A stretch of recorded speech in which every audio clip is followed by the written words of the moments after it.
L'Asie centrale. Cette région du monde a connu un intérêt croissant depuis l'explosion du conflit en Ukraine en février 2022. Dans cette région, le pays le plus significatif, c'est bien le Kazakhstan, sur lequel nous avions déjà réalisé 2 vidéos, dont une sur son histoire et sa composition en tant que puissance clé, avec une lutte d'intérêts entre la Russie, la Chine, mais aussi des intérêts occidentaux et notamment français dans le secteur nucléaire. Le Kazakhstan adopte une politique pragmatique d'équilibre entre les puissances. Conscient qu'il est un véritable pivot dans la géographie mondiale, il est aussi vulnérable aux tentatives d'ingérence ou aux différents mouvements de contestation. Souvenez-vous, en janvier 2022, le pays avait été victime de bouleversements qui ont failli renverser le gouvernement. Là encore, une vidéo que nous avions dédiée au sujet. Le recul que nous avons aujourd'hui nous permet de mieux comprendre l'origine des troubles à grande échelle dans plusieurs villes du pays et d'identifier les groupes d'élite, mais aussi les suspects étrangers qui ont réalisé cette tentative de coup d'État et dont certains sont d'ailleurs exilés en France. Vous êtes sur Terra Bellum et aujourd'hui nous allons parler du Kazakhstan,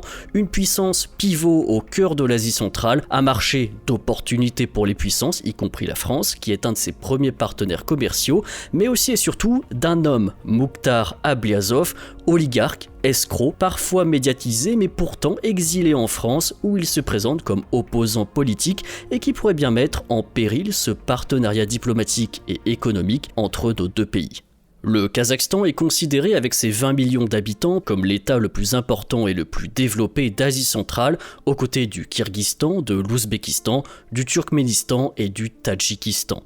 Le pays s'est notamment distingué de ses voisins centra-asiatiques après l'effondrement de l'Union soviétique en 1991. Riche en ressources minérales, il s'est constitué une base industrielle puissante autour de l'industrie des minéraux et du pétrole.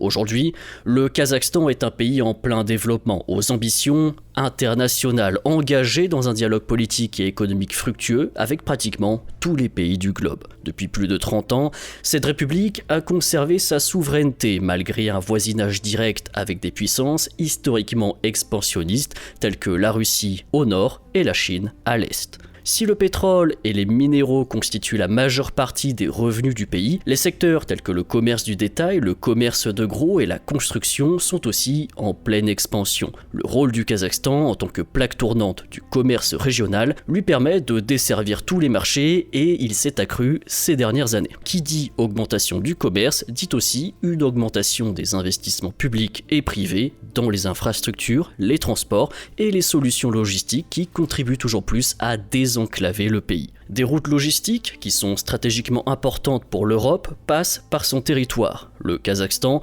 a déjà investi plus de 35 milliards de dollars dans le développement de grands projets d'infrastructures tels que la route internationale de transport transcaspienne qui permet d'acheminer les marchandises nécessaires de la Chine vers les pays de l'Union européenne.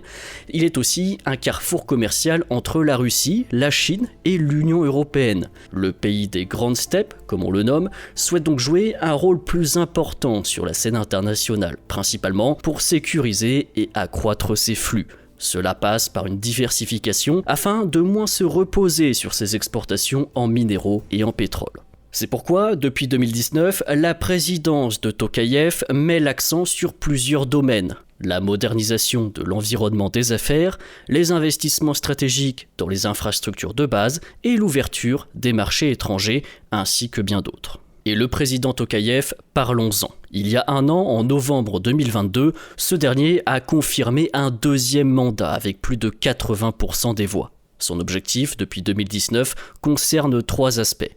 Tout d'abord, une réforme du système politique, on va en parler. Vient ensuite une réforme de l'économie du pays, que l'on a déjà évoquée avec cette volonté de diversification. Et enfin, une réforme sociale du Kazakhstan. Les réformes politico-sociales de Tokayev sont d'ailleurs particulièrement intéressantes et c'est pourquoi je vais vous citer les exemples les plus importants. Tout d'abord, le seuil pour la création de partis politiques a été abaissé. On passe de 20 000 membres nécessaires pour former un parti politique à 5 000. Aussi, un quota de 30% de femmes et de jeunes a été imposé sur les listes des partis et lors de la répartition des mandats de députés, les élections des maires qu'on nomme aussi Hakim, qui est maintenant d'ailleurs direct, le seuil d'entrée des partis politiques au Majlis, la chambre basse du Parlement, a également été abaissé. Ces réformes ont plusieurs objectifs. favoriser l'émergence du multipartisme et satisfaire les demandes locales. À cela s'ajoute tout un tas de mesures en matière de lutte contre la corruption pour une meilleure efficacité de l'appareil de l'État et bien d'autres. En mars 2022, c'est la base de la Constitution qui a été révisée pour donner suite à un référendum qui a été soutenu à 77,18%. Les révisions touchaient à 33 des 99 articles de la Constitution du Kazakhstan et à 8 des 9 de ses chapitres. Je vous épargne la liste complète. L'objectif de cette réforme constitutionnelle s'adossait aux réformes politiques. L'objectif était de réviser le système électoral, instaurer de nouvelles règles cohérentes avec la réforme, et l'objectif était aussi de donner plus de pouvoir au Parlement kazakh, d'améliorer sa représentativité et de rendre donc plus compétitif la formation des organes représentatifs du Kazakhstan. Une autre réforme importante est celle d'instaurer un mandat présidentiel de 7 ans, désormais non renouvelable. Le Kazakhstan glisse donc d'un système ultra-présidentiel des dernières décennies vers un parlementarisme plus fort. L'objectif étant ici de renforcer, d'accroître la représentation et donc la légitimité politique des organes étatiques. Et en mars 2023, vous avez eu les premières élections législatives qui concernent les élections au Majlis, c'est-à-dire la chambre basse du Parlement, et au Maslirat de tous les niveaux, c'est-à-dire les organes représentatifs locaux. Et ces élections se sont tenues conformément aux nouvelles règles électorales.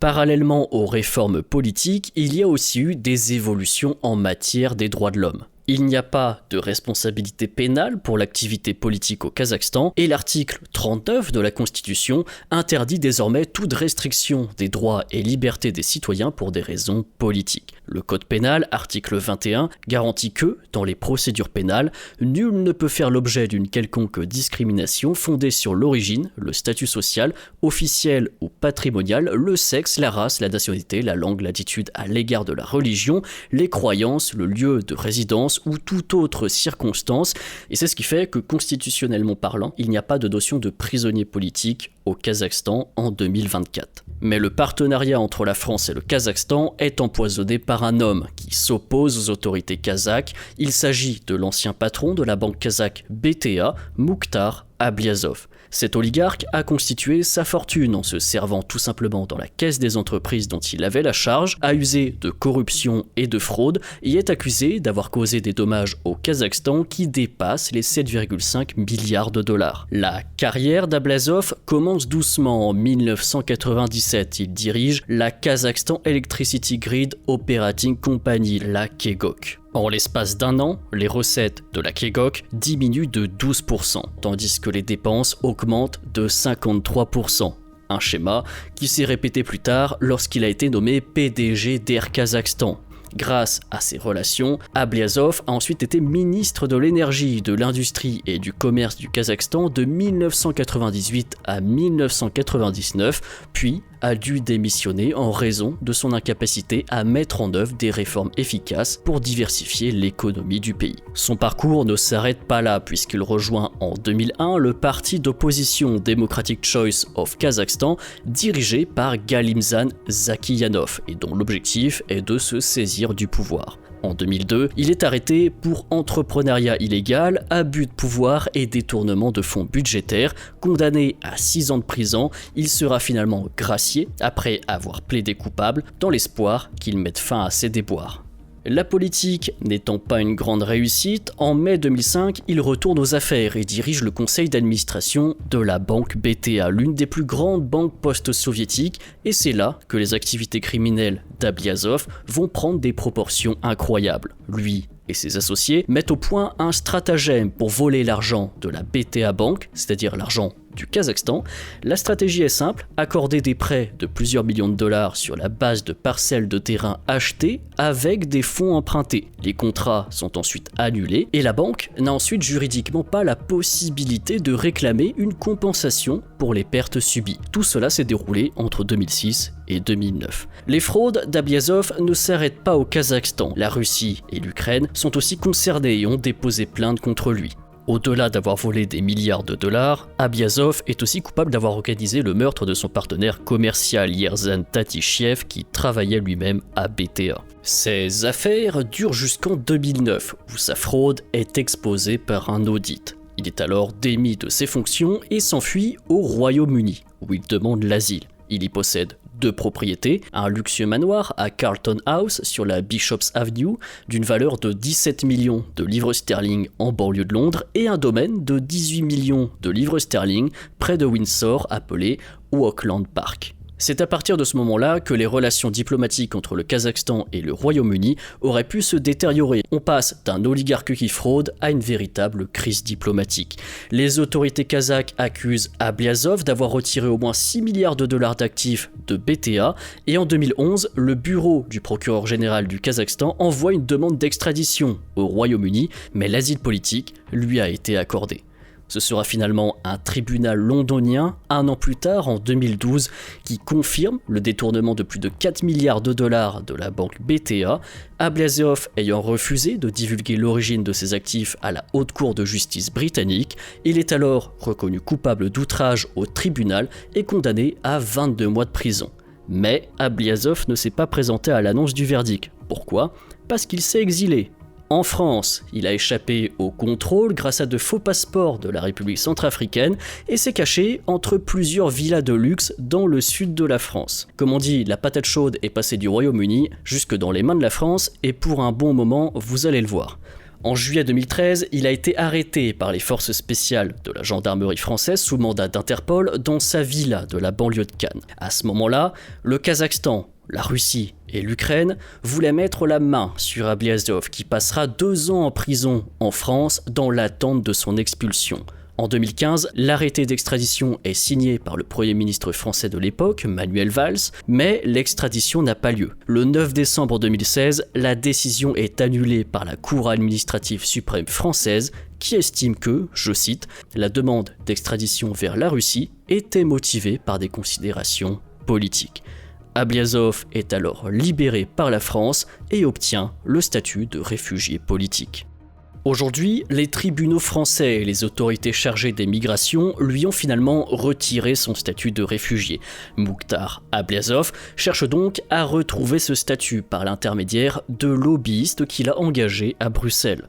Selon une enquête d'Intelligence Online, Ablyazov a secrètement transféré de l'argent par l'intermédiaire de son neveu Askar Amangeldiev à des lobbyistes au Parlement européen et notamment à l'ONG Open Dialogue. Ceci afin que son nom soit mis en avant au Parlement européen et à l'Assemblée parlementaire du Conseil de l'Europe en tant qu'activiste politique et opposant.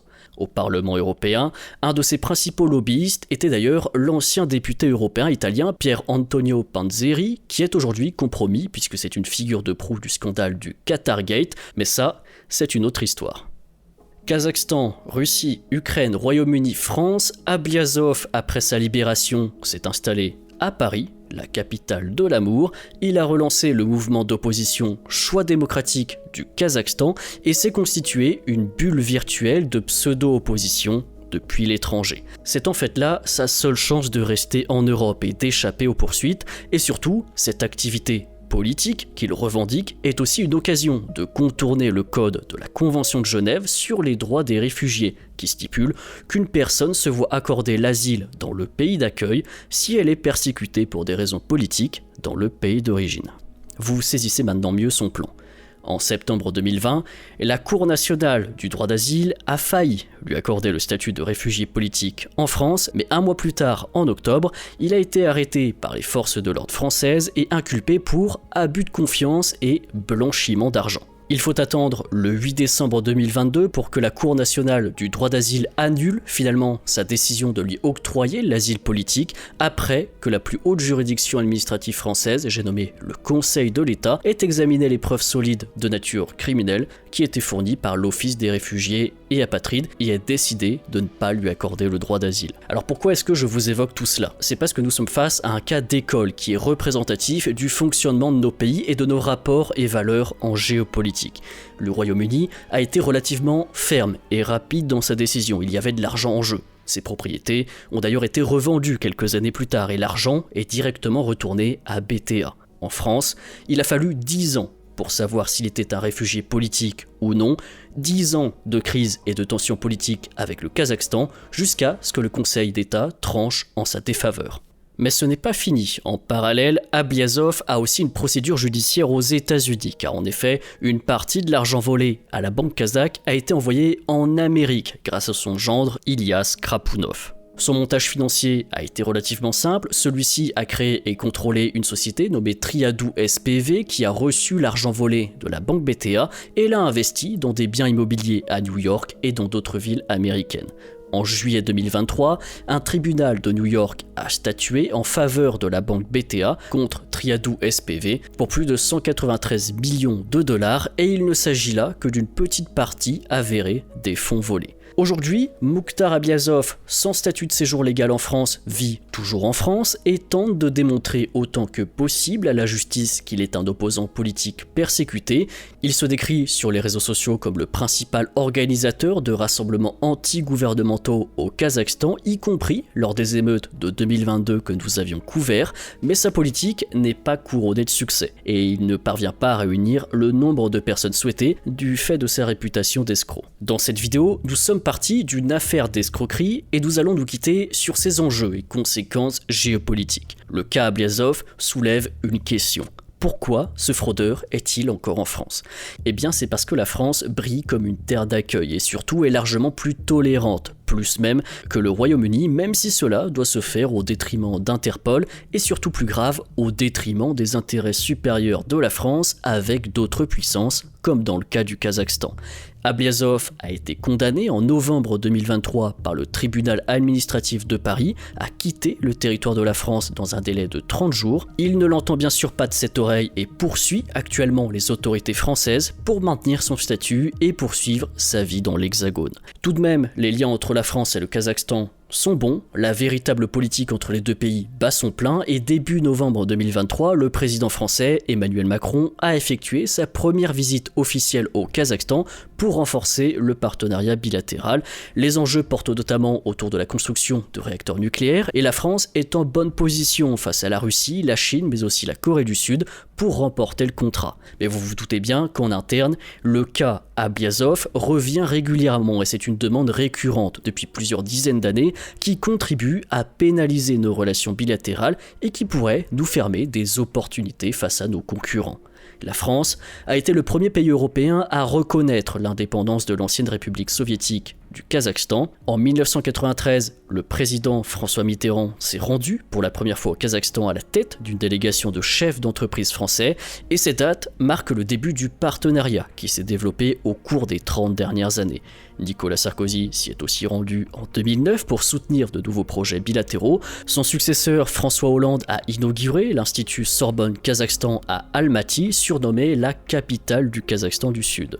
Au cœur de la coopération franco-kazakhstanaise, il y a bien sûr l'uranium qui alimente les centrales nucléaires françaises, le Kazakhstan étant le premier fournisseur mondial d'uranium. En 2022, il a aussi produit près de 22 800 tonnes d'uranium, soit 40% de la production mondiale. Et il faut penser macro, les approvisionnements français sont en difficulté au Niger. La coopération avec le Kazakhstan apparaît plus que jamais comme une nécessité pour les deux parties. Le Kazakhstan étant aussi friand du savoir-faire technologique français, y compris dans les énergies vertes, favorisées par les larges steppes dont dispose le pays. Et c'est parce que le Kazakhstan, cette année encore, continue d'être une terre d'opportunités au cœur de l'Asie centrale que la France devra faire un choix. Un choix pour préserver ses intérêts, un choix pour garantir une place face à ses concurrents dans le grand jeu géopolitique qui est impitoyable. Et c'est pourquoi il est aussi de plus en plus probable que l'affaire Abliazov, qui constitue un frein aux relations de confiance avec le Kazakhstan et donc un frein aux intérêts de la France, se règle dans un proche avenir. Cette vidéo touche maintenant à sa fin, j'espère avoir pu vous donner des clés de compréhension. N'oubliez pas les gestes simples, aimer, commenter, partager, je le répète encore et encore, je sais, mais c'est très important pour porter nos vidéos et notre chaîne sur YouTube. La revue Terabellum est bien sûr toujours disponible sur le site web Issou, il y a déjà plusieurs numéros à votre disposition à l'unité, vous pouvez aussi vous abonner, c'est un moyen très simple de nous soutenir et le prochain numéro est en cours de mise en page et arrivera d'ici la fin du mois de janvier, il portera sur l'Europe. Sur ce, merci encore à tous pour votre fidélité et à très bientôt.